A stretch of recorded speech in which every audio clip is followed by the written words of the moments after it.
এটি কাউরান বাজার মোড়ের সন্ধ্যার ৭টার দৃশ্য। এই যে দাঁড়িয়ে থাকা স্মার্ট যে দুজনকে দেখতে পাচ্ছেন, এরকম এই দলে রয়েছে প্রায় ৭ জন।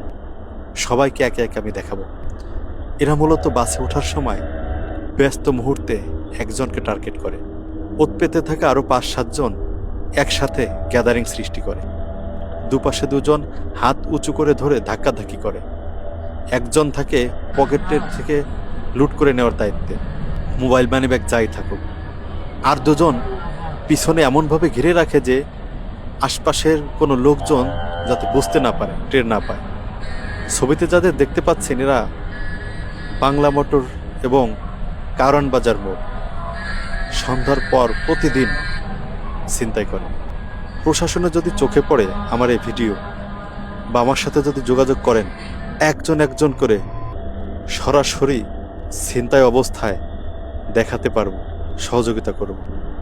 ঢাকার এই ব্যস্ততম শহরে প্রতিদিন যারা লোকাল বাসে চলাফেরা করেন, তারা অবশ্যই মানিব্যাগ এবং মোবাইল হাতে বহন করবেন। কোনো অবস্থাতেই পকেটে ব্যবহার করবেন না, পকেটে বহন করবেন না। কারণ হাতে থাকলে এরা মোবাইল নিতে পারে না, এবং তারা ওই ধরনের লোকদেরই টার্গেট করে যারা মোবাইল বা মানিব্যাগ পকেটে রাখেন।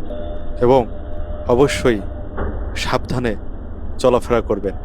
এরা পোশাকাদিতে বুঝতেই পারবেন না যে পকেটমার ছিনতাইকারী বা ভদ্রলোক, কারণ এদের পোশাকাদি দেখেন, কেটস পরা, হাতে ঘড়ি, কম বয়সী, দেখে বোঝাই যায় না। সবাই সাবধানে চলাফেরা করবেন। ধন্যবাদ।